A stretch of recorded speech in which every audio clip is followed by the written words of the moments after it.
They woke the house by breaking the door. It hung crooked on one hinge, splinters on the carpet, paint split along the paneling of the governor's bedroom. Cold air from the hallway spilled into a room that still smelled of whiskey, cigar smoke, and last night's cologne. On the floor beside the big carved bed sat a young black woman, knees drawn up, a sheet clutched around her like armor. Her hair had come loose from its plaits.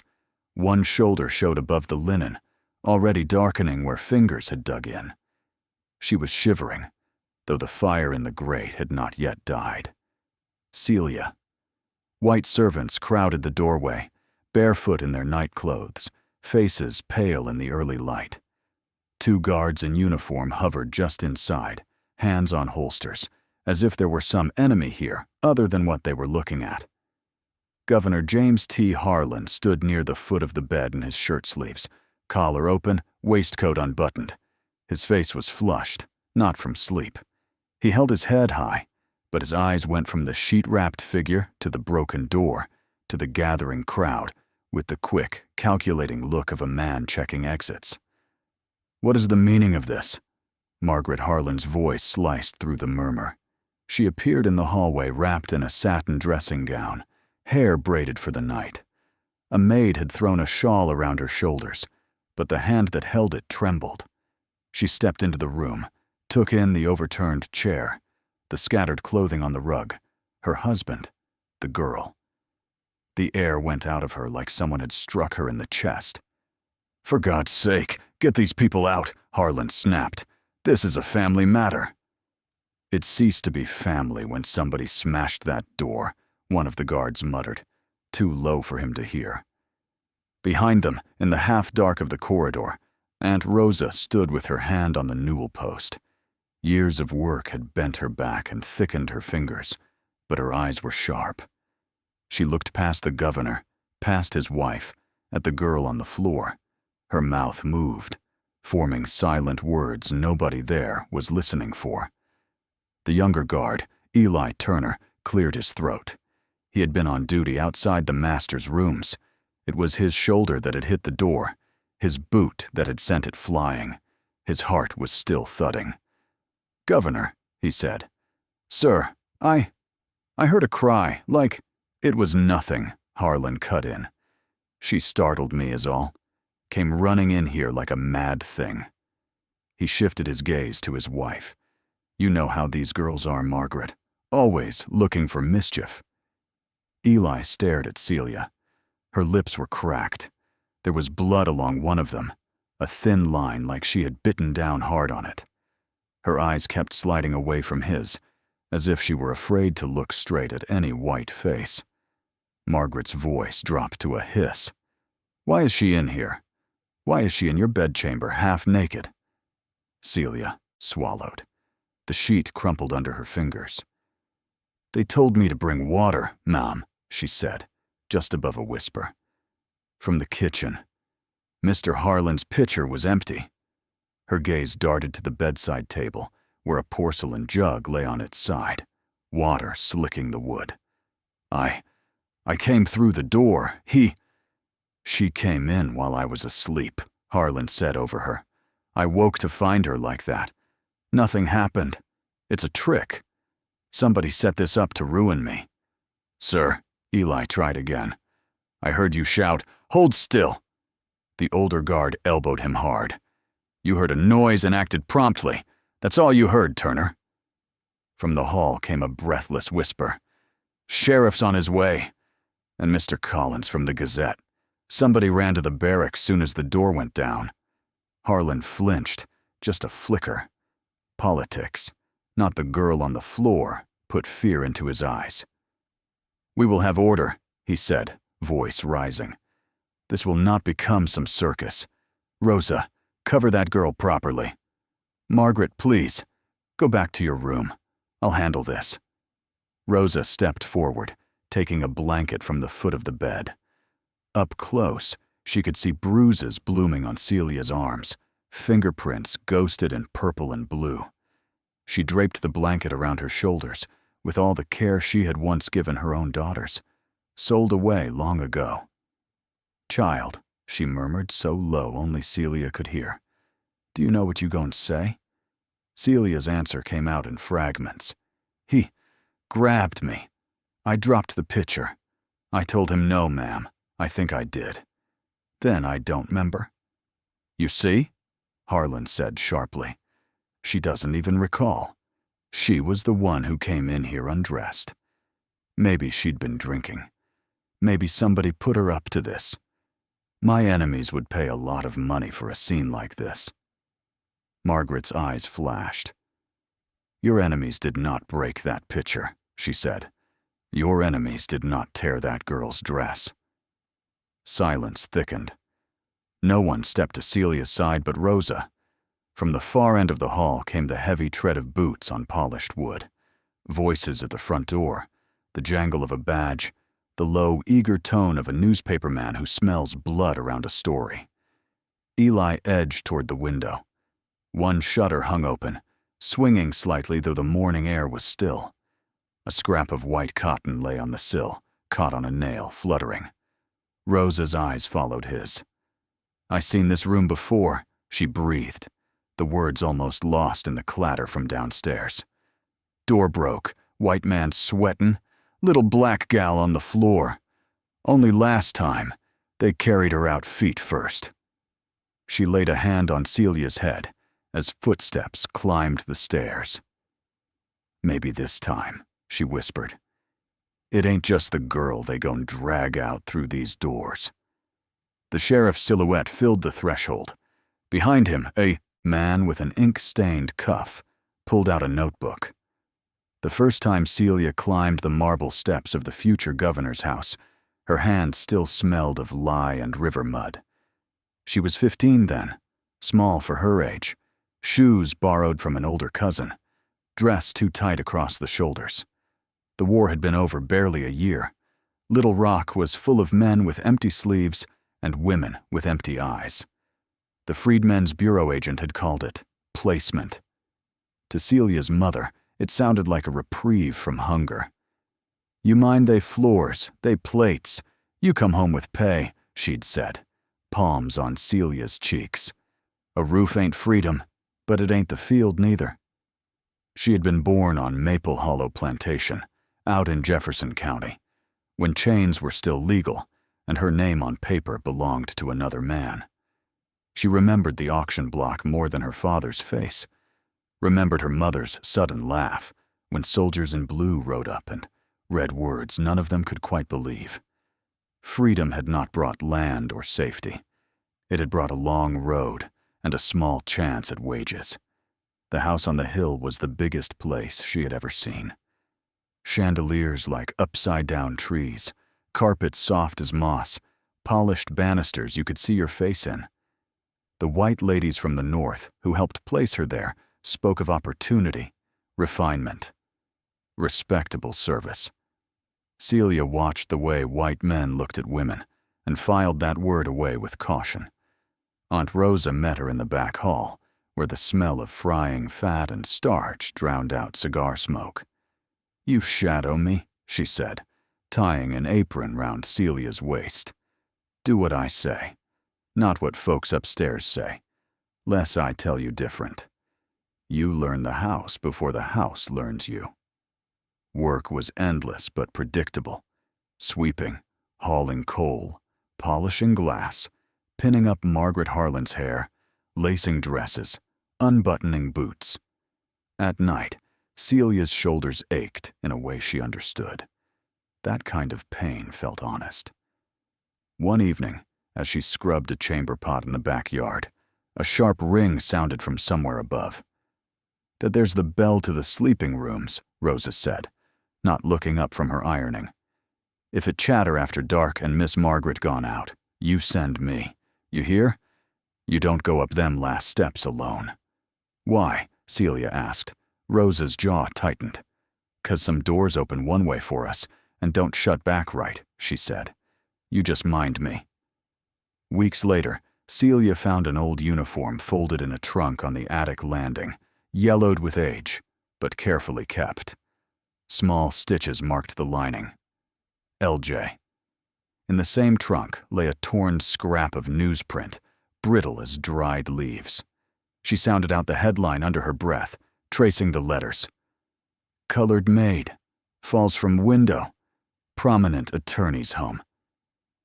She carried the clipping down to the kitchen. Rosa took one glance and snatched it from her hand, lips pressed thin. You don't need that in your head, the older woman said, but her fingers trembled as she shoved it into the stove. The flame licked up, curling the paper, but the words had already burned their way into Celia's memory. After that, some nights, she dreamed of a girl she had never met. A figure in a plain dress, standing by a high window, curtains lifting around her, though there was no wind. The girl never turned her face, only lifted one hand, as if to warn or wave goodbye, and then the dream would break like glass. As Harlan's star rose, first as lawyer, then as candidate, finally as governor, Celia's tasks moved closer to the family's private rooms. Carrying shawls, setting out nightclothes, taking in Mrs. Harlan's dresses for alteration. She learned the pattern of footsteps on the upper floor, the creak of the board outside the master's door, the particular jangle of the little bell when it was pressed in haste. Rosa's warning sat at the back of her mind like a stone. Still, on the first night the bell chimed long after the lamps downstairs were out. It was Celia who was nearest the stairs, basin in hand. She stood for a moment at the foot of the last flight, looking up into the darkness where the hallway turned. Somewhere above, a door opened, spilling a thin bar of light. A man's voice laughed, then fell silent. Celia tightened her grip on the enamel basin. Just water, she told herself. Only water. And she began to climb. They locked her in a narrow room under the eaves, the one where spare linens and old chamber pots were kept. A rickety chair, a strip of mattress, a tiny square of sky. From outside came the muffled clatter of carriages, and every so often, a burst of male laughter that made her stomach knot. Rosa squeezed through the door with a tin cup and a plate of cornbread. Behind her stood a man in a frock coat, pale eyes, trimmed beard, one of the governor's lawyers. Celia could not remember his name. He moved like someone who never had to. He closed the door and remained standing, hat in hand. Miss Celia, he began, as if politeness could smooth what had happened. There's a way to put all this behind you. Rosa kept her eyes on the floor, hands knotted in her apron. The lawyer unfolded a sheet of paper. You'll say you sought the governor's company, that you misread his kindness, that when others came in, the situation appeared compromising, though no wrong was done. He tapped the page. You sign this, and you'll be given a small sum and a train ticket. St. Louis, perhaps. Fresh start. Celia stared at his lips moving, words tumbling out like polished stones. And if I don't? Her voice surprised her. It sounded older than she felt. He gave a thin smile. Then this. Unpleasantness grows teeth. There are laws about accusations against elected men. You're a servant, colored. Think carefully which story the courts are apt to believe. Margaret Harlan stepped into view behind him, hair pinned tight, face drained of color. You don't understand what you're doing, girl, she said, each word clipped. This house, this office, my children's future, your tongue can scorch all of it. Better for everyone if you admit your mistake. Celia shook her head once. I ain't the one climbed into nobody's bed. Rosa flinched. Margaret's expression hardened. It will be written one way or another, she said softly. Either you were foolish, or my husband is a monster. You know which version this state will tolerate. When they were gone, Rosa sat heavily on the mattress. Baby, she whispered, truth don't always live in them papers. Sometimes it only live in God and the ones who saw. Her eyes were wet. But they can hurt you with those pages all the same. That Sunday, in the packed wooden meeting house down by the colored quarter, Reverend Elijah Moore spoke without naming names. He preached from the story of Bathsheba and David, about power, about a woman taken to a man's chamber, and a prophet who pointed a finger at a king. Some of our daughters, he said, gripping the pulpit, are pushed into places they never chose. Some men think new titles wiped off old habits. Murmurs stirred along the benches. Rosa lifted her hand, asked to speak afterward, and in the hush of the side room told him everything. He paced the worn floorboards, jaw working. "If I write to folks up north," he said at last, "they might listen. Might. Or they might send trouble down on all of us. Soldiers gone now. We ain't got cover like we did." "So we just swallow it?" Rosa asked. "Like we swallowed Lottie?" He closed his eyes briefly. "No," he said. "But we gotta choose how we bleed." That afternoon, back at the mansion, men in dark coats drifted through the governor's bedchamber, measuring, examining, rehearsing what they would later swear. One of them pushed the open sash down with a decisive shove. "No more nonsense about someone going out this way," he muttered. Rosa stood by the hearth, pretending to dust. As the latch clicked, a stillness slipped into the room. Then, with a sharp crack, the sash jolted upward, slamming against the top frame. The curtains bellied inward as if struck, though the air outside lay heavy and still. From the top of the wardrobe, a rolled scrap of old newsprint, long forgotten, slid forward, tumbled down, and unfurled at the lawyer's feet. The faded headline was just legible. "Colored maid dies in fall." He swore under his breath and kicked it aside. "Trash," he said. "Clear this out." Rosa bent to pick it up. The letters blurred for a moment, Lottie's name a ghost across the page. She folded the scrap and palmed it, slipping it into her sleeve. "They keep trying to shut that window," she murmured later, standing outside Celia's door. But what went through it? Don't aim to stay quiet. The committee room smelled of ink and damp wool. High windows let in a flat gray light that turned dust into a slow, falling veil. Along one side of the long table sat the men chosen to inquire, waistcoats straining, watch chains glinting, faces carefully grave. Celia perched on a plain chair in front of them, hands clenched so tight in her lap the knuckles shone. Someone had given her a faded shawl to cover the plain dress they'd found for her. The cloth scratched the bruises on her shoulders. A clerk read out the charge in a droning voice. "Alleged impropriety involving His Excellency and a domestic servant." He never said her name. One of the legislators leaned forward. "Girl, you will answer plainly. When you entered the governor's chamber that night, did you have any garments on?" She swallowed. "Yes, sir. I had my working dress." "And when the guard forced entry, what state were you in?" "Bare." The word stuck. "Undressed." A rustle along the table. Another man cleared his throat. "Did you at any time invite his attentions? Smile, linger, go in after hours of your own will?" "No, sir. I went when the bell—" She caught herself, hearing Rosa's warning in her head. "I went when I was told bring water." "So you obeyed the summons?" The questioner pounced.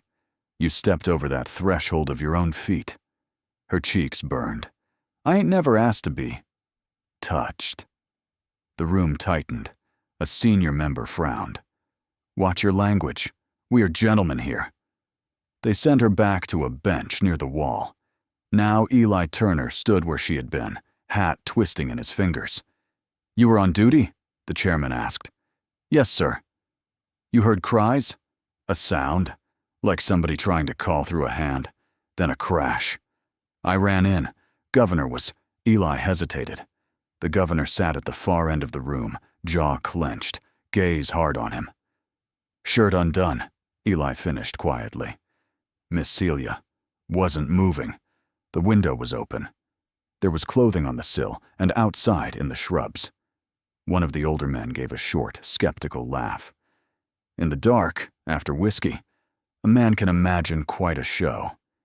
You sure your mind ain't painting more than your eyes saw, son? Eli's grip tightened on his hat.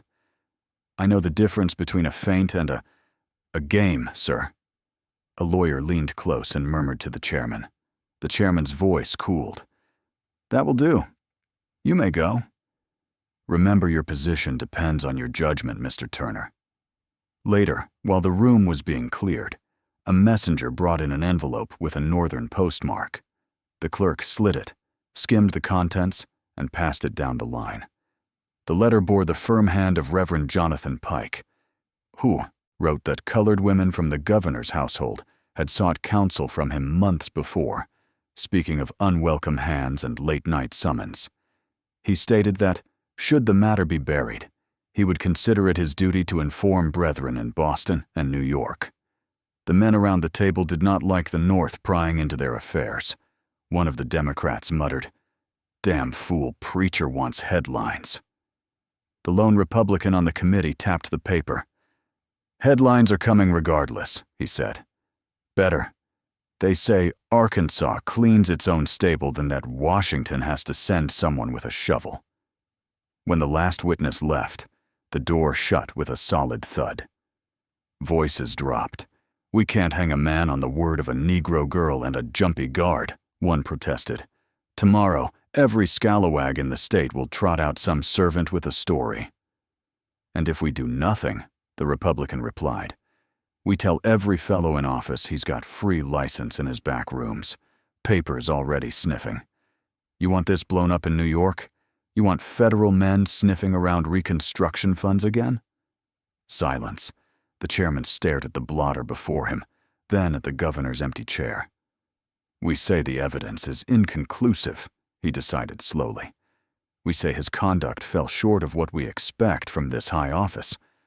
We recommend he retire for the good of the state." A colleague snorted. "You're going to cut down a governor over a girl whose full name we don't even write in the minutes?" The chairman folded Pike's letter and slipped it into his pocket, not the file. "Better to lose one man," he said, "than let this rot spread where Washington can smell it." Out in the corridor, Celia sat on a hard bench, Rosa beside her, listening to the muffled growl of male voices behind the oak. She couldn't make out the words, but she heard one phrase clearly as the door opened a crack and a senator's voice drifted through. "If we aim to save the party, we might have to let Harlan fall." They made the announcement in the same room where they'd taken her words apart. The chairman stood, paper in hand, and spoke as if reading a weather report. The proofs were uncertain, the conduct unbecoming, the governor's judgment impaired, the matter best resolved by withdrawal from office in order to spare the state turmoil. No one uttered her name. News moved faster than wagons. By evening, men were coming and going through the side entrance of the mansion, hats low, voices tight. Party men, donors, editors. Celia watched them from the back stairwell as they filed into Harlan's study, where the curtains stayed drawn though the sun was still up. Behind the doors, the talk was blunt. "You can hang on and drag us all down," one elder statesman told him, "or you can sign a resignation and let this blow over by winter." "I built this office," Harlan snarled, face blotched from drink. "All my work undone because some servant girl wanted to cry foul after the fact. That girl is in the colored churches right now, as a warning to every man in public life," another snapped. "You're not indispensable. The party is." They left a sheet on his desk, wording already polished, stepping aside for personal reasons, wishing the state well. No mention of her, no admission of harm. Late that night, the bedroom where everything had begun was thick with lamp smoke and whiskey. Margaret stood near the hearth, pale in her wrapper, the resignation in her hand. "Sign it," she said. Her voice had no tremor left. "They've decided. You can leave standing or be shoved." You would see me crawl for a black girl's story, he hissed. I would see our children able to hold up their heads in church, she shot back. What you did, you did. What I can still do is keep our name from being dragged through every parlor between here and Washington. He snatched the paper, scrawled his signature in a jagged line that slanted across half the page. When he finished, he stared at the ink, chest heaving, then lurched toward the window. They want a spectacle? I'll give them scraps. He flung the casement open so hard the latch struck plaster, wind pushing in the chill of autumn. He balled the sheet in his fist, meaning to pitch it out into the darkness where reporters waited by the front gate. His foot slipped on the rug. For one sick instant, his weight carried forward. His upper body went past the sill, hands catching only air. Margaret cried out. From the courtyard below came the shout of a watchman as the governor's torso appeared, hanging from the waist, legs flailing on the polished floor inside. A guard rushed in, grabbed him by the belt, and heaved him backward. Harlan crashed onto the boards, breath knocked out, cursing. The paper did not fall with him. It had flown from his hand, gliding down like a white leaf into the yard. A young reporter from the Gazette, standing in the shrubbery, stooped and picked it up, smoothing the creases. By lamp glow, he could just make out the governor's unmistakable signature at the bottom. The next morning, Little Rock woke to headlines about a resignation prompted by indiscretions and domestic disturbance. Some papers hinted at a colored maid, some did not. All agreed the governor's time in office was finished. There was no indictment, no jail. Only a carriage that carried James T. Harlan and his family away toward their country place, trunks piled high, curtains drawn. Down in the servants' corridor, Celia received an envelope with her wages and a little extra for the trouble, along with a suggestion that she seek employment elsewhere. She stood once more in that grand bedroom, now stripped of most of its finery. The sheets had been changed, but she still knew exactly where the bed had been, where her back had hit the frame, where Eli's boot had splintered the door. Rosa hovered in the doorway. You don't have to look in there, child, she murmured. Celia walked to the window anyway. Outside, the lawn sloped toward the street, where boys now kicked up dust on the spot where the governor had dangled like a hooked fish. They think it's over, because he's gone from that chair, she said quietly. But what happened here? Her fingers brushed the cold wood of the frame. It don't stay in this room just 'cause they shut the shutters. It walks with us. She turned away, bundle in hand, leaving the mansion by the side gate. Behind her, the tall windows of the governor's house reflected the pale sky, blank and innocent, as if nothing had ever fallen from them at all. They kept the governor's resignation framed in the State House for a few years, then moved it to a drawer. Paper fades faster than memory when the people in charge decide what matters. By the 1930s, the mansion had another occupant, and the scandal of 1874 was a faint line in county histories. On a porch in a black part of Little Rock, a Works Progress Administration interviewer sat with an old woman whose fingers trembled when she talked about windows. I was kitchen help in that big house, the woman said. Before the war, they said one girl went out the frame. After the war, they put another girl in the wrong bed. First one fell. Second, one made him fall. That's how we said it. The young white woman taking notes wrote, "Story of two servants and governor's disgrace," possibly embroidered. She underlined possibly twice. For the elders, the names mattered less than the shape of it. The upper room, the bell that could call any girl at night, the glass that opened onto air.